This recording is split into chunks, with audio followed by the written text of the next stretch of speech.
ख्रिस्तात सर्वांना सलाम। आज आपण एक नवीन ऍक्टिव्हिटी सुरू करणार आहोत। रोज आपण डेली डिवोशन पाहतो, ऐकतो आणि त्याद्वारे माझा विश्वास आहे प्रभू आपणा प्रत्येकांना आशीर्वाद देत आहे आणि तुमच्या कमेंट्सद्वारे मला देखील उत्तेजन मिळत आहे आणि नवीन नवीन विषयांवर स्टडी करण्यासाठी देवाचा आत्मा कृपा पुरवत आहे। एक स्टोरी मी आपल्याला सांगणार आहे आणि ती स्टोरी कोणाची आहे त्याचं नाव तुम्ही मला कमेंट्स मध्ये सांगायचं। निर्गम 2 मध्ये एका व्यक्तीविषयी लिहिलं आहे।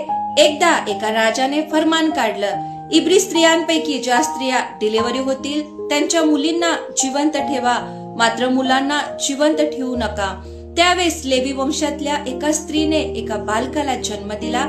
ज्यावेळेस तिने ते बालक पाहिलं ते बालक दिसण्यास खूप सुंदर होतं। त्यावेळेस तिने त्या बालकाला 3 महिने आपल्या जवळ ठेवलं। 3 महिन्यानंतर तिला त्या बालकाला आपल्या जवळ ठेवणं अवघड झालं असताना नंतर तिने लवाळ्याचं एक पेटारं बनवलं। त्या पेटाऱ्याला तिने आतून बाहेरून डांबर लावलं आणि त्या पेटाऱ्यामध्ये त्या बालकाला ठेवून नदीमध्ये ते पेटारं सोडलं। मला कमेंट्स करून सांगा त्या पेटाऱ्यामध्ये जे बालक होतं त्या बालकाचं नाव काय होतं। God bless you all. इमेन।